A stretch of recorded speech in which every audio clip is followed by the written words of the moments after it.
The wind howled like a living thing that night, a furious white storm swallowing the mountains whole. Somewhere in that endless wilderness, a small boy stumbled through the snow, his thin coat torn, his face raw from the cold. His name was Samuel, and he was 10 years old. Behind him lay the wreck of a carriage, half buried in ice. His parents were gone. The storm had taken them hours ago. Now it came for him. Each step was slower than the last. The snow was knee-deep, the wind biting through his skin until he couldn't feel his hands anymore. He whispered to himself just to stay awake. "Don't stop. Keep walking." But his voice was weak, and soon even that disappeared under the roar of the storm. He collapsed beside a fallen pine, too cold to shiver, his breath coming in ragged gasps. He thought he saw lights through the snow, or maybe stars, before his eyes closed. Then out of the blinding white, a shadow appeared. It moved low and silent, fur glinting silver under the moonlight. A wolf. It stopped just a few feet away, its golden eyes locked on the boy. For a long moment nothing happened. Predator and prey, both frozen by the storm. Then slowly, the wolf stepped forward and lay down beside him, curling its great body against the child's small frame. Snow fell over them both, covering them like a single shape. By morning, rescuers would find them there, the boy alive, the wolf motionless, buried beneath the snow. But what happened between that night and the dawn would become a story whispered for generations, a story about loyalty, instinct, and the kind of love that doesn't need words to be eternal. Before we begin, make sure to subscribe, like this video, and turn on notifications so you never miss our most emotional stories from the wild. Tales that prove, even in nature's coldest moments, the heart can still burn with warmth. The wind cut through the forest like glass, shredding everything it touched. Snow fell in a relentless white curtain, turning sky and earth into one endless blur. Somewhere in the chaos, a small figure trudged forward, a boy no taller than the drifts around him, his breath coming in ragged, panicked gasps. Samuel, 10 years old, alone. He had lost the trail hours ago. The road that had carried his family's carriage through the mountains was gone, erased by the storm. His boots, too thin, too small, were soaked through. The wool of his coat was stiff with ice, his fingers pale and cracked. He didn't know how long he had been walking, only that stopping meant dying. His mother had always said the mountains could turn cruel when winter came. Now he understood what she meant. "Mom?" His voice barely rose above the wind. "Dad?" The storm answered with a howl, deep, low, and full of hunger. "Not human." Samuel froze. His heart hammered in his chest. He turned, squinting into the white void behind him. Nothing but snow, but he could feel it, something watching. The feeling crawled up his spine, ancient and instinctive. He stumbled faster, half running, half falling through the drifts. The wind tore at his face until he could no longer tell if the wetness on his cheeks was snow or tears. Every step grew heavier, slower. His legs felt like stone. Then he saw it, and a light, faint flickering just ahead. He blinked, hardly daring to believe. "Hello?" he shouted, his voice cracking. "Is someone there?" No answer. But the light grew brighter, closer.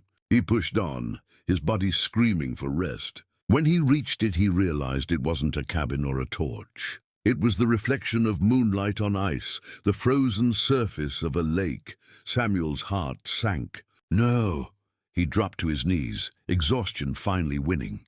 The snow around him glowed pale under the moon. The wind screamed across the lake, pushing sheets of frost like broken glass. He wanted to get up, to keep going, but his body refused.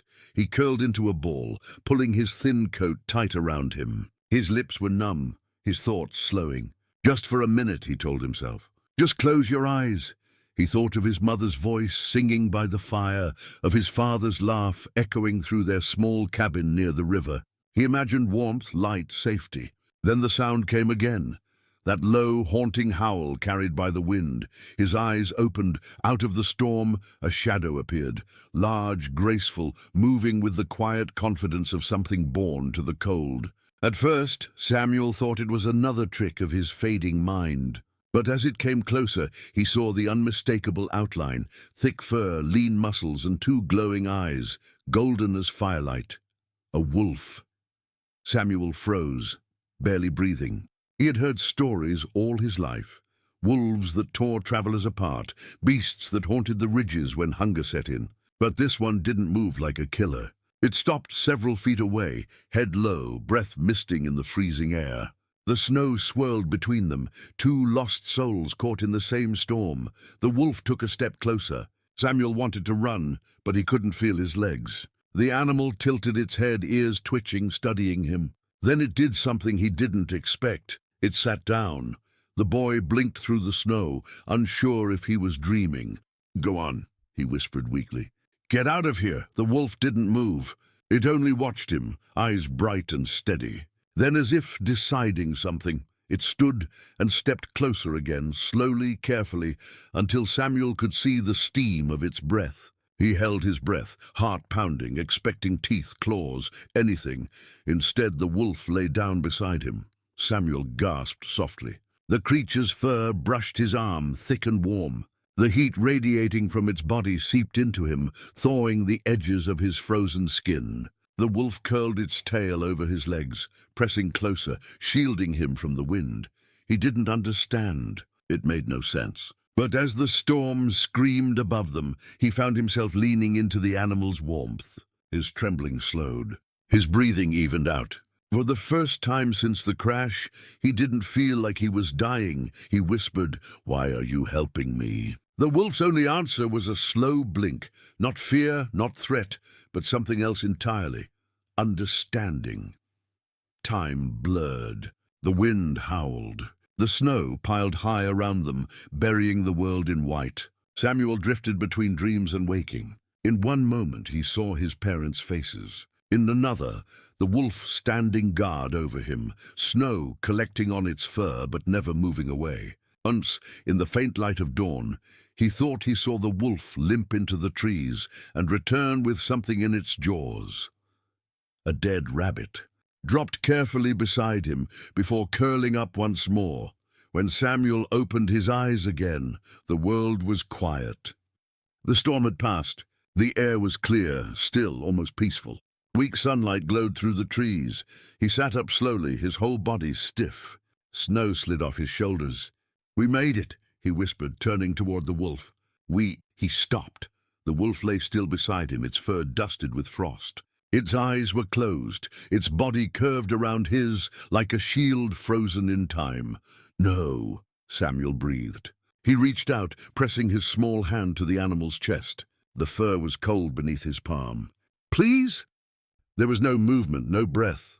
The wolf had stayed until the storm ended, and when warmth returned to the world, it was gone. Tears fell silently, freezing on his cheeks. He leaned forward, wrapping his arms around the still form, pressing his forehead into its fur. "Thank you," he whispered. "You didn't even know me, and you stayed." The trees swayed gently above, snow sliding from their branches. In the distance, the faint echo of another howl rose, low, mournful, carried by the morning wind. Samuel looked toward the sound, eyes wet but steady. He knew what it meant. The wolf hadn't died for nothing. It had saved him.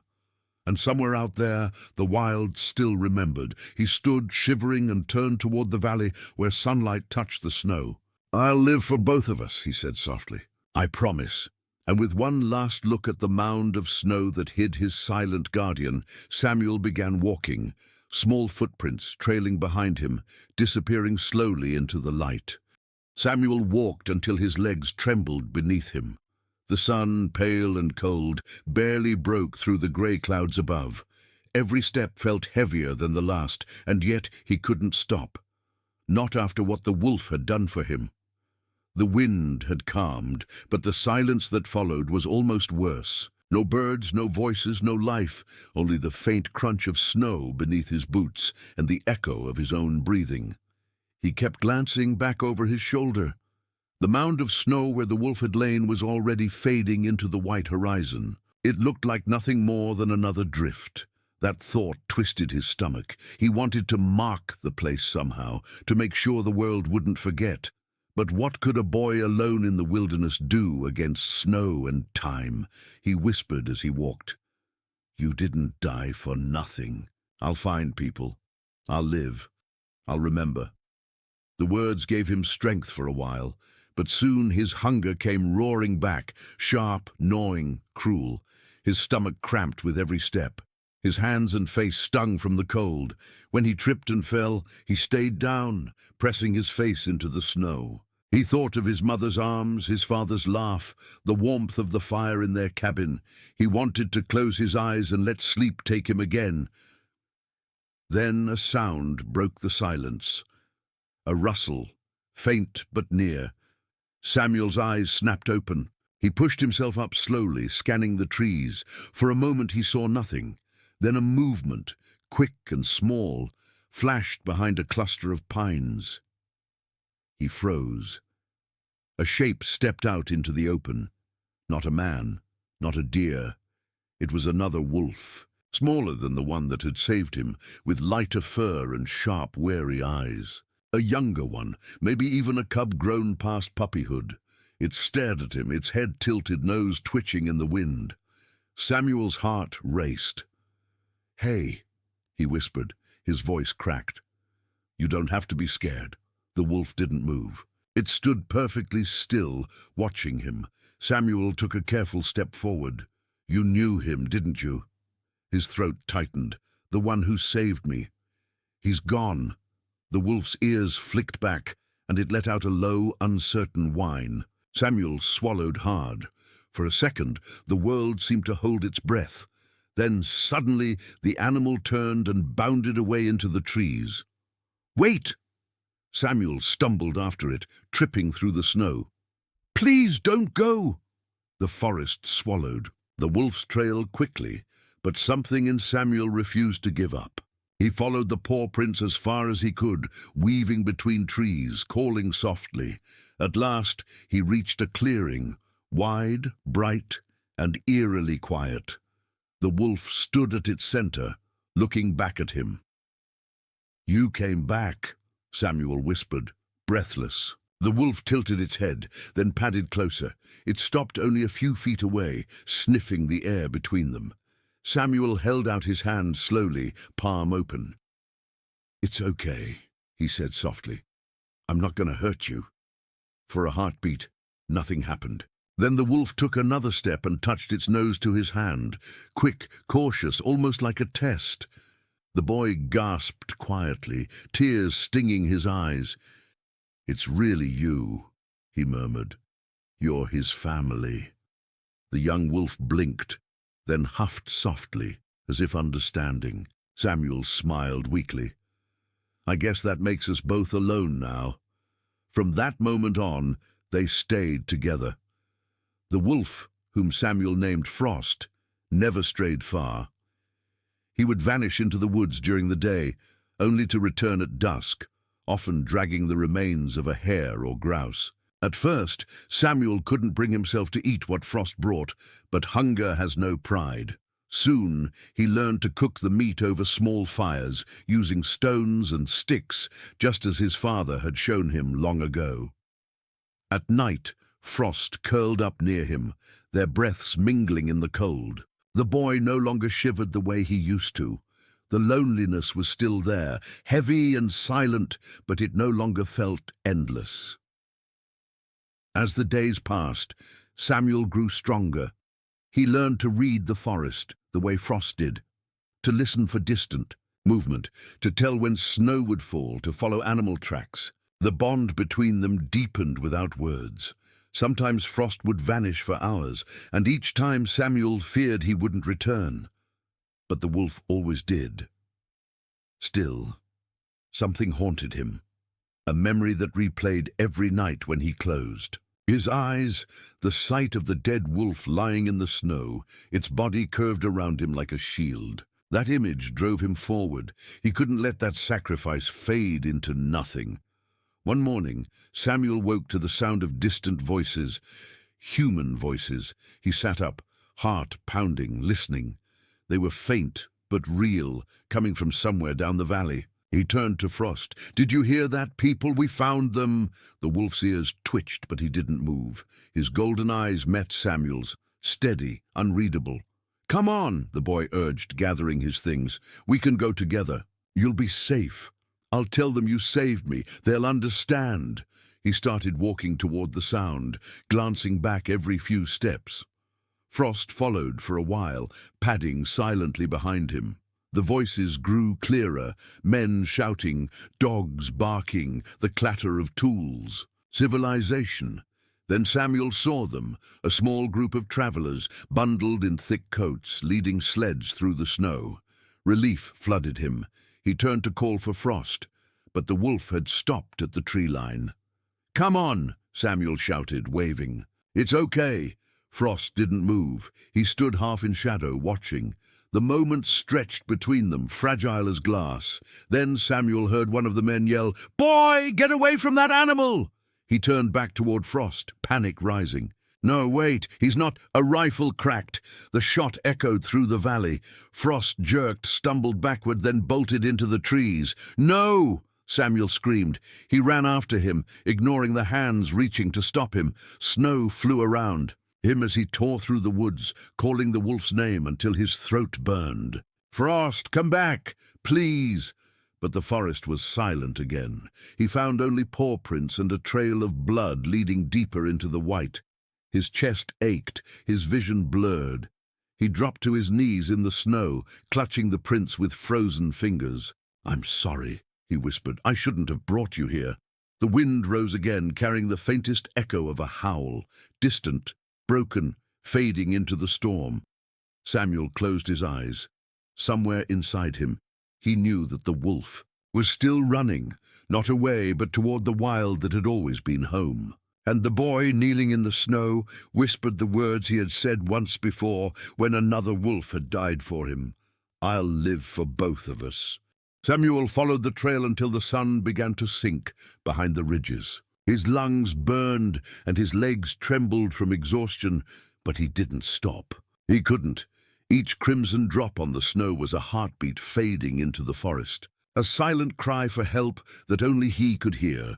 The men behind him had called after him, shouting for him to come back, but their voices were lost in the wind. He no longer cared about them. They didn't understand. Frost wasn't just a wild animal. He was family. The wolf had brought him food, warmth and life when the world had turned its back on him. Samuel wouldn't lose him too. The forest grew darker the deeper he went. The trees thickened, their branches heavy with frost, creaking softly like old bones. The air smelled of pine and blood. Each step made his boots sink deeper into the snow, and his fingers had gone numb long ago. Still he pressed on. "Frost!" he called hoarsely. His voice cracked and vanished into the endless white. Silence, then faintly a sound, a whimper. Samuel froze, every muscle tightening. It came from ahead, near a fallen spruce whose trunk was split by lightning. He stumbled toward it, heart pounding. When he reached the clearing, he saw the wolf lying near the roots, half buried in snow. The wound on Frost's side was deep, the fur around it dark and matted. His breath came shallow and quick, misting the air. His golden eyes flickered open when Samuel dropped to his knees beside him. "No, no, no," Samuel whispered, voice shaking. "Don't you dare leave me too." He pressed his hand against the wolf's wound, trying to stop the bleeding. His palms turned red instantly, the warmth of life seeping through his fingers. "You're going to be okay," he said. "I'll fix it. I'll help you." Frost's body shivered weakly, his tail twitching once. He let out a low whine, not of fear but of apology. Samuel's eyes filled with tears. "Don't say sorry," he choked. "It's not your fault. I should have protected you." He tore off his scarf and wrapped it tightly around the wolf's side. The fabric soaked through quickly, but he kept pressing, desperate. "Please," he whispered. "You can't go where he went. You can't leave me like the other one." The forest around them was still, but it didn't feel empty. It felt watchful. The boy could feel it. Eyes hidden between the trees, breath in the wind. The pack was there. He knew it. He looked up, scanning the shadows. "Help him!" he shouted into the silence. "He's one of you!" His voice cracked and broke, swallowed by the snow. Only the wind answered. Samuel's strength faltered. He leaned down, resting his forehead against Frost's neck. The wolf's fur was coarse, warm, alive, for now. "I won't leave you," he whispered, "even if I have to freeze here too." He stayed like that for a long time, the snow falling thicker around them, the world shrinking to the small circle of warmth between boy and wolf. Then, out of the dark movement, a shadow slipping through the trees. Then another, then three. Samuel looked up slowly. Wolves.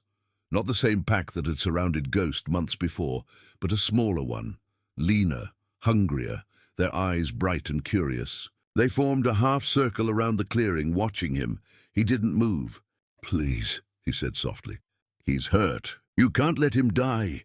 The largest wolf, black-furred with a scar across its muzzle, stepped closer. Frost's eyes flickered toward it, recognition flashing in that golden gaze. The black wolf lowered its head, sniffed the air, and let out a long, deep sound that rolled through the snow like thunder. Samuel didn't know what it meant, but Frost did. The injured wolf lifted his head weakly, ears twitching. The two wolves exchanged low growls and whines, a language older than words, carrying through the cold air. Then the black wolf stepped back, and one of the smaller wolves padded forward, carrying something in its jaws, a piece of fur, thick and dry. It dropped it near Frost's wound. Samuel blinked in confusion until he realized moss. Dried moss packed with sap, the kind his mother used to use to stop bleeding. "You're helping," he breathed. "You're really helping." He took the moss and pressed it gently against the wound, tightening the scarf around it. Frost whimpered but didn't pull away. When it was done, Samuel looked up at the black wolf. "Thank you," he whispered. The great animal blinked slowly, then turned and disappeared into the trees. The others followed, silent as ghosts. Within seconds, the clearing was empty again, just the boy, the wounded wolf, and the falling snow. Samuel sat there, shaking, hardly believing what he'd seen. The world he'd been taught to fear, the world of teeth and claws, had saved him twice. As the night deepened, he built a small fire using branches from the fallen spruce. The flames sputtered, but it was enough to keep the cold at bay. He sat beside Frost, stroking the wolf's fur gently. "You're gonna make it," he whispered. "We'll find a town, people who can help. You'll see." Frost's eyes were half closed, his breathing slow but steady. He shifted slightly, pressing his head against Samuel's knee. The gesture, small, tired but deliberate, made the boy's chest ache. He smiled through the tears. "You're not just a wolf," he said softly. "You're my brother now." The fire cracked, sparks flying into the night sky. Above them, the clouds began to break, revealing faint stars scattered across the black. The storm had passed, leaving the air still and sharp. Samuel leaned back against the fallen tree, exhaustion pulling at his body. The heat of the flames, the steady rise and fall of the wolf's breathing, it was enough to make his eyelids heavy. "Don't go anywhere," he murmured, his words slurring with fatigue. "Promise you'll be here when I wake up." He drifted into sleep, his head resting on the wolf's shoulder. When dawn came, the forest glowed silver. Snow blanketed the ground, untouched except for two sets of prints, one human, one wolf, leading deeper into the wilderness. The fire had burned down to ashes, but its warmth lingered, and though no one saw it, the black wolf from the night before stood at the edge of the clearing, watching. Its breath steamed in the cold air. Then it lifted its head and howled once, a long, low sound that rolled through the mountains. It wasn't a cry of mourning this time. It was a warning and a promise. When Samuel woke, the morning light was pale and quiet. The storm had passed, leaving behind a forest blanketed in white, and silence so deep he could hear his own heartbeat. For a moment he didn't move. The air smelled of pine and smoke, and the faint warmth of the ashes still clung to his coat. Then he felt it, a slow, steady breath against his leg. He looked down. Frost was still alive. The wolf's chest rose and fell weakly, but the color in his eyes had returned. The wound was no longer bleeding, sealed beneath the moss the other wolves had brought. Samuel reached out and touched his fur. "You're still with me," he whispered, smiling despite the exhaustion that made his limbs ache. "You made it." The wolf blinked once, slow and calm, then pressed his head faintly against Samuel's hand. The boy's throat tightened. "We have to move," he said softly. "They'll come back, the men who shot you. They won't stop." He packed what little he had left, a few scraps of dried meat, his scarf, and a broken knife he'd found near the lake. He tied the scarf tighter around Frost's wound and looked toward the mountains. Beyond them, the valley stretched endlessly, and somewhere out there, civilization waited. But to reach it, they'd have to cross the frozen pass, exposed and open. The wolf stood slowly, limping, his breath fogging in the cold. Samuel placed a hand on his shoulder. "We can do this." Together, they began their journey north, the snow crunching under their feet. The forest seemed to hold its breath as they passed. No birds, no movement, only the faint whisper of wind between the trees. By midday, the boy's legs were shaking. His stomach growled with hunger, and the cold crept into his bones. But Frost kept walking. Each time Samuel stumbled, the wolf stopped and looked back until the boy stood again. It wasn't guidance born of command. It was partnership, wordless and deep. They reached a ridge overlooking the valley just as the sun began to fade behind the peaks. From there, Samuel could see smoke rising in the distance, a settlement. Tiny, almost invisible, but real. His heart leapt. "Frost, look. We're close!" The wolf's ears twitched, but his eyes were fixed on something else, the forest below. Samuel followed his gaze and froze. Far beneath them, 3 figures moved through the snow. Men, hunters, the same ones who had fired the shot. Even from this distance, he recognized their heavy coats and rifles slung across their backs. He ducked behind a fallen log, heart hammering. "They found us," he whispered. Frost growled low, the sound rumbling deep in his chest. His golden eyes burned with something primal, not fear, but readiness. Samuel looked at him. "No," he said. "We're not fighting. Not again. We just need to get away." The wolf turned his head toward the valley, then back toward the trees, as if calculating. Finally he moved, nudging Samuel's side, urging him to follow. They descended the ridge in silence, weaving between snow-laden pines. The boy's breath came in sharp bursts, his boots slipping on ice, but Frost stayed close, guiding him through narrow paths. For hours they moved like ghosts through the forest. The sound of the hunters grew distant, then vanished completely. By the time night fell, they had reached a frozen stream. Samuel collapsed beside it, trembling. "I can't go any further," he gasped. Frost stood watch beside him, his breath steaming in the cold. The wolf's ears twitched constantly, scanning the night. Samuel looked up at the stars glittering above them. "I think I was supposed to die in that blizzard," he murmured. "But you didn't let me, and now, maybe I'll never know why." The wolf tilted his head, listening. Then after a moment he stepped forward and pressed his forehead gently against Samuel's chest, an instinctive gesture, both wild and tender. The boy closed his eyes, his frozen fingers clutching the wolf's fur. "You're my family now," he whispered. "You and me against everything." But peace never lasted long in the mountains. A sharp crack echoed through the trees. Not the sound of branches, but something sharper. A rifle. Samuel flinched. No. Another shot rang out closer this time. Frost's head snapped toward the sound. The wolf crouched low, growling, his body tense. The hunters had found their trail again. Samuel grabbed his pack, panic flooding his chest. "Run!" he shouted, voice breaking. "Go!" But Frost didn't move. He stood between the boy and the sound, hackles raised. His breath came fast, visible in the moonlight. 3 shadows appeared through the trees, rifles glinting under the silver light. The men advanced slowly, spreading out to corner them. "There he is," one shouted. "The kid's alive, and the beast too." Samuel stepped in front of Frost, hands shaking.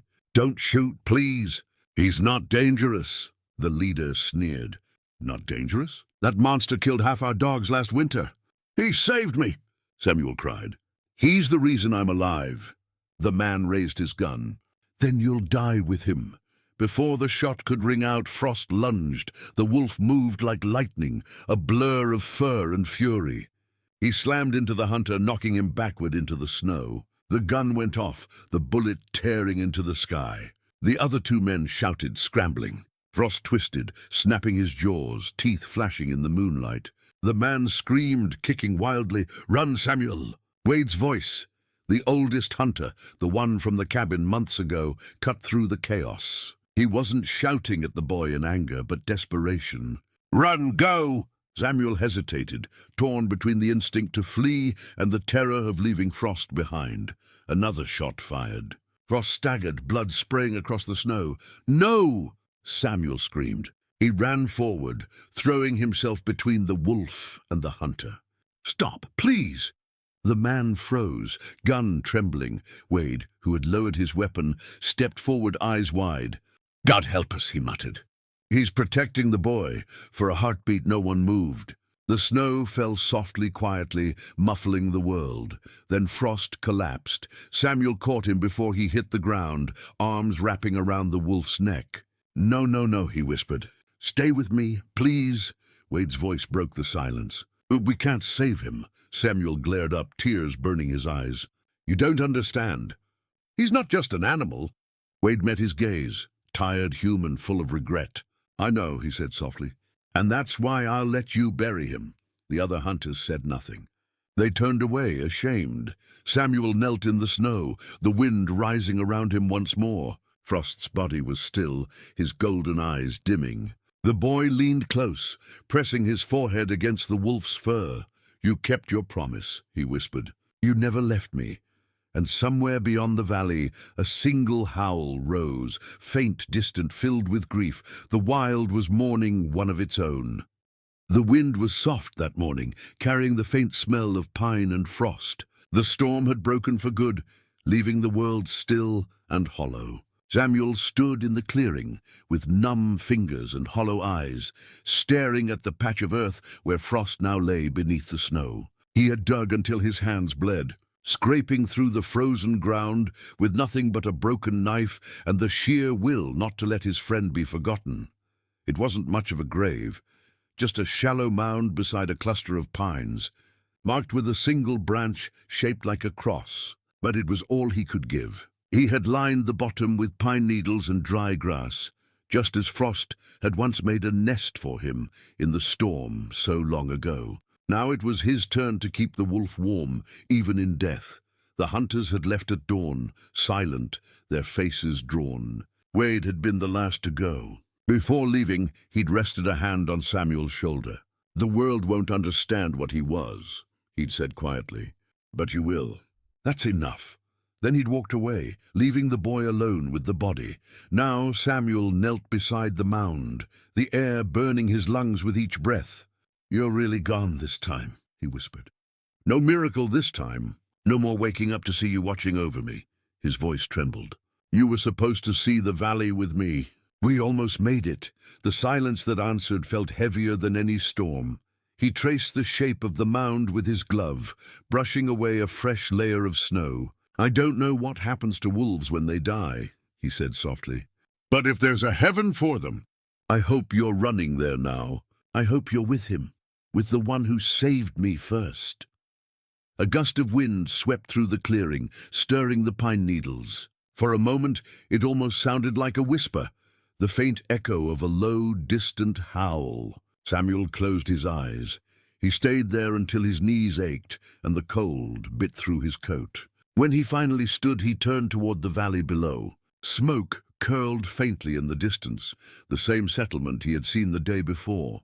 People, warmth, maybe a home. He should have gone there immediately.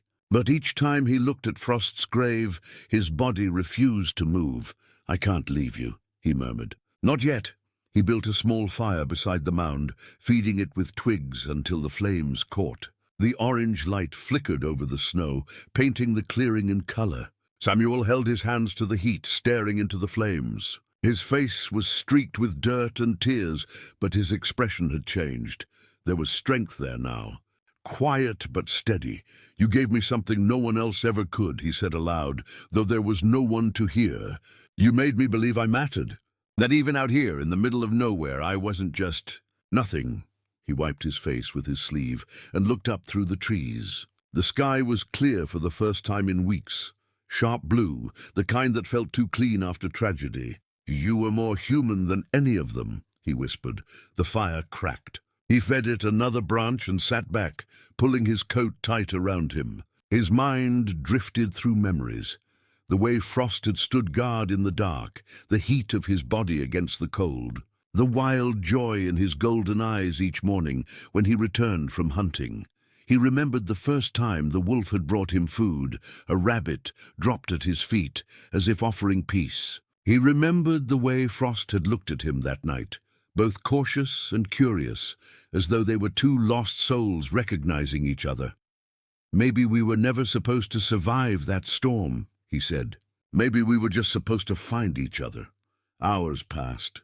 The sun sank behind the mountains, turning the snow pink, then orange, then gray. The clearing grew colder. The fire shrank to embers. Samuel felt sleep pulling at him again, soft and heavy. He resisted for as long as he could, then gave in. Curling beside the fire, the same way Frost had once curled around him, he dreamed of running, not through towns or roads, but through the wild, his feet light as snowflakes. The trees blurred past, the air alive with sound and scent. Beside him ran a wolf, sleek, strong, his fur glowing in the pale light. Frost. In the dream, the wolf didn't limp or bleed. He turned his head toward Samuel, eyes bright and full of life. Then, without fear or pain, they leapt together across a river of ice, landing in a field of white, untouched by storm or death. Samuel woke with tears on his cheeks.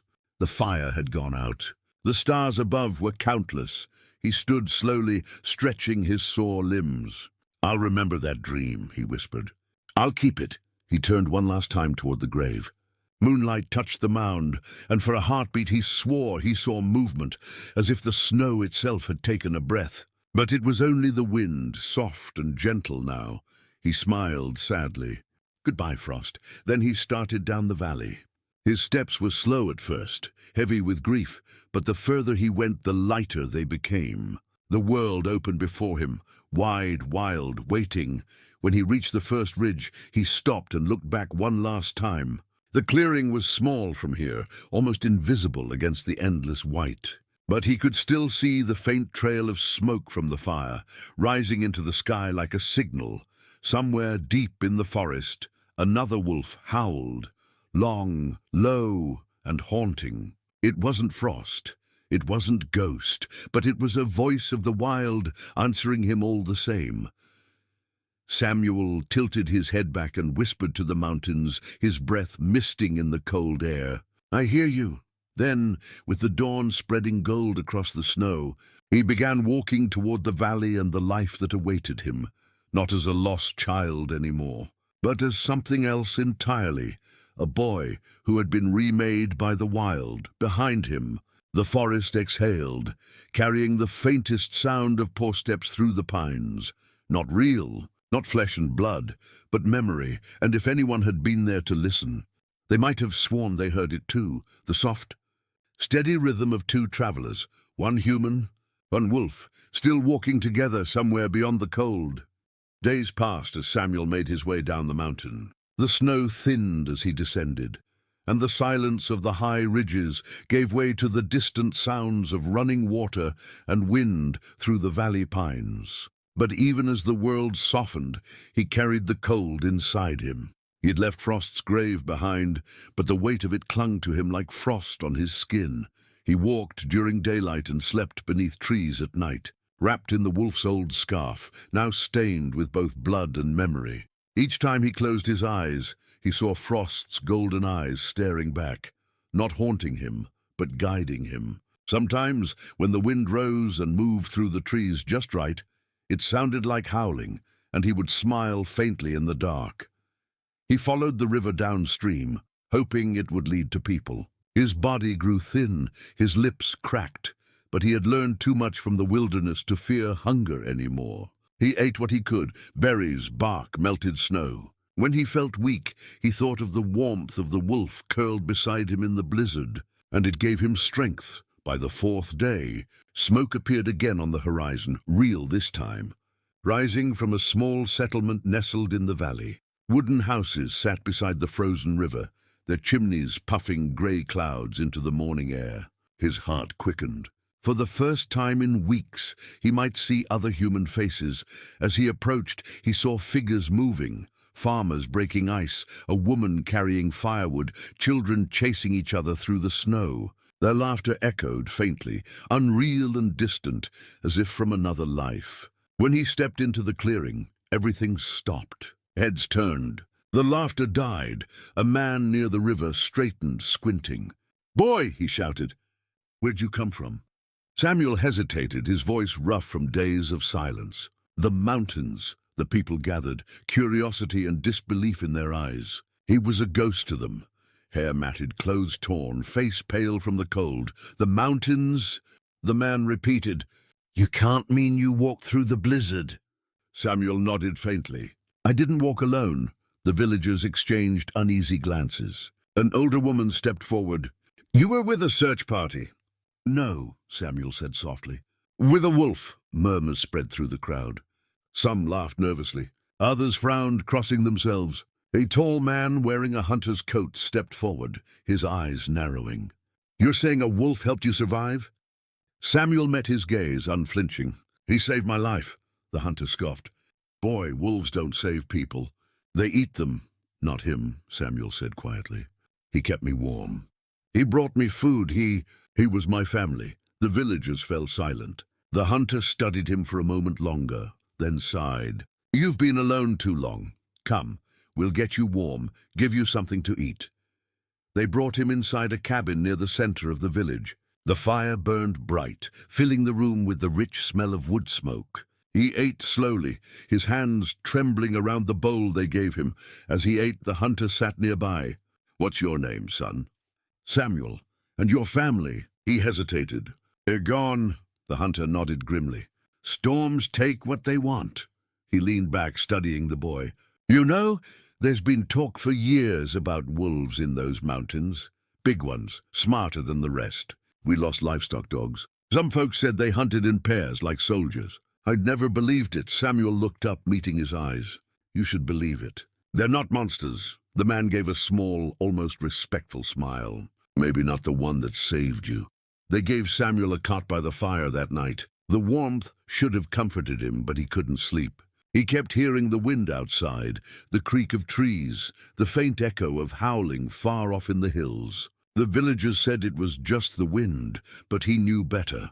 When dawn came, he left the cabin quietly. Frost's scarf was still around his neck, heavy with memory. He followed the sound of the river until he reached the tree line beyond the village. There, beneath the pines, he stopped and looked up at the ridges, where white peaks rose like ancient ghosts. "Can you hear me?" he whispered. "I made it." The air was still. Then faintly a howl answered, soft, distant, but real. It wasn't frost, it wasn't ghost, but it was enough. He closed his eyes. The sound filled his chest like breath. "I'll keep your promise," he whispered. "I'll live the way you did, brave, loyal, free." When he turned back toward the village, he saw the hunter waiting at the edge of the trees. The man's arms were crossed, his breath misting in the cold. "You talk to ghosts, boy?" Samuel smiled faintly. "To family." The hunter studied him for a long moment, then nodded. "There's a quiet strength in you," he said. "If you stay, you'll need it." "Winter's not done yet." "I know," Samuel said. "It never really ends." Over the following weeks, Samuel became part of the village. He helped gather wood, fetch water, and mend fences. But the people never quite knew what to make of him. He worked silently, moved softly, and had a way of knowing when storms were coming before anyone else. Once, when a child went missing in the woods, Samuel found her tracks before the hunters did. He followed them alone and returned an hour later with the girl in his arms. And behind him, a grey wolf, watching from the shadows before disappearing into the trees. The villagers whispered after that, calling him the boy who speaks to wolves. Samuel never denied it. He simply smiled and looked toward the forest whenever they asked, as though listening to something no one else could hear. One night, months later, as spring began to melt the snow, he stood on the hill overlooking the valley. The moon was full, casting silver light across the fields. The river ran loud and strong again. And far off, near the edge of the mountains, a single howl rose, long, pure, and beautiful. Samuel tilted his head and listened. Then he closed his eyes and whispered back, his breath rising in the cold. "I remember." And somewhere deep in the wild, the wind carried his voice, blending with the howl, turning grief into something eternal. Spring came quietly to the valley. The snow melted into rivers that ran silver under the sun. The trees began to breathe again, and the scent of thawed earth filled the air. For most, it was a time of renewal, the end of hunger, the beginning of life. But for Samuel, it was a reminder. Every stream, every howl carried the memory of what he had lost and what had saved him. He still woke before dawn each morning. Old habits, the instincts of survival, refused to fade. He would walk beyond the village before the sun rose, following the river until the mountains came into view. He didn't go there to hunt or gather. He went to listen. The villagers had grown used to it by now. They called him the quiet one, or the boy who listens to ghosts. Children sometimes followed him at a distance, whispering stories about how wolves obeyed his voice. Adults smiled, but avoided meeting his eyes when he returned from the woods. He didn't mind. The silence suited him. That morning he stood by the riverbank as the first rays of sunlight spilled over the ridges. His reflection wavered in the current. Older somehow, leaner, a face that looked both human and not. Around his neck still hung the faded scarf, torn and frayed but sacred. He touched it absent-mindedly, his fingers tracing the dried stains, woven into the fabric. A breeze stirred the trees behind him. Birds scattered. He turned and froze. Standing at the edge of the forest was a wolf, not Frost. This one was darker, taller, its coat almost black except for a streak of silver running along its back. Its eyes caught the morning light, gleaming amber. It didn't move, didn't growl. It just stood there watching him, calm, unafraid. Samuel's heart thudded once hard. He knew those eyes, not the wolf's, the expression behind them. The same steady, wordless knowing that had once looked back at him through a blizzard. He whispered, "You've been following me." The wolf's ears twitched. It stepped closer, slow and deliberate, paws soundless on the soft ground. Samuel didn't move. Every muscle in his body told him to bow his head, to show respect. He did. When he looked up again, the wolf was only a few feet away. Its breath misted in the cool air, carrying the scent of pine and snow, the scent of home. For a long time, neither of them moved. Then the wolf huffed softly and turned toward the trees. Glancing back once, as if inviting him, Samuel hesitated only a moment before following. They walked together through the forest, moving deeper into the shadowed pines. The air grew cooler, the light dimmer. Birds quieted as they passed, and the sound of the river faded behind them. Eventually, they reached a clearing where moss covered the ground in thick green carpets, and there at the center stood a small rise of earth, a grave. Samuel's breath caught. He knew before he reached it what it was. The mound was low now, softened by rain and time, but the branch he had placed there still stood upright, weathered but unbroken. Frost's grave. Samuel knelt beside it, his hands trembling. The scarf around his neck slipped loose, brushing the soil. "I came back," he whispered. "I told you I would." The wolf behind him watched silently, tail low, ears forward. It let out a low sound, not quite a growl, not quite a whine, and stepped closer. Samuel looked up. "Was he yours?" he asked softly. "Your kin?" The wolf blinked slowly. Then, with careful movements, it lowered its head and pressed its nose against the mound of earth. Samuel felt his throat tighten. He placed his hand beside the wolf's muzzle, palm against the soil. "Then we both lost him," he said. For a while they stayed there, boy and wolf bound by grief and remembrance. The forest around them was silent, except for the whisper of wind through the branches. Finally, Samuel stood. "He saved me," he said quietly. "He made me one of you, even if I never deserved it." He took a step back, looking into the wolf's amber eyes. "I'm not afraid of the wild anymore." The wolf lifted its head, studying him. Then it turned and began walking away, deeper into the trees. After a few steps, it looked back once more. The message was clear. Samuel followed. They climbed through thick forest until they reached a ridge overlooking the valley. Below, the river shimmered under the noon sun, and the village sat small and distant, smoke curling from its chimneys. From here, it looked like another world, fragile, temporary. The wolf sat at the edge of the ridge, staring into the distance. Samuel stood beside it, breathing hard from the climb. He could feel the pulse of the land under his feet, the rhythm of something vast and living. He looked at the wolf. "You're not asking me to stay, are you?" The animal turned its head slightly, and somehow that tiny motion carried understanding. "You already belong." A tear rolled down Samuel's cheek. He laughed softly through it. "Yeah," he said, "I guess I do." Then, without warning, the wolf lifted its head and howled. The sound tore through the air, long, deep, and haunting. It rolled across the valley, echoing through the pines, bouncing off the cliffs. Samuel stood frozen, the sound filling his chest, vibrating through his bones. Then something inside him, something wild and wordless, broke free. He tilted his head back and answered. His voice cracked at first, but then grew stronger, merging with the wolf's call until it was impossible to tell where one ended and the other began. The forest echoed with their voices, not sorrow this time, but connection. When the last echoes faded, the wolf rose. It looked at Samuel one final time, then disappeared into the trees, its dark fur vanishing among the shadows. Samuel stood alone on the ridge, the wind tugging at his hair. Below him, the world stretched out, the village, the river, the mountains that had once tried to kill him. Now they felt like home. He closed his eyes and listened. No fear, no loneliness, only the steady rhythm of the wild in his heartbeat. The boy, who had once been lost, was no longer lost at all. He turned toward the valley, took a deep breath, and began his descent, his steps sure, his spirit free, and as he walked far off in the distance, another howl rose, not a farewell, but a promise. The bond between boy and wolf would never die. It had simply changed shape, living on in every gust of wind, every echo in the pines, every heartbeat that refused to forget. The wild had claimed him, not as prey, not as enemy, but as one of its own.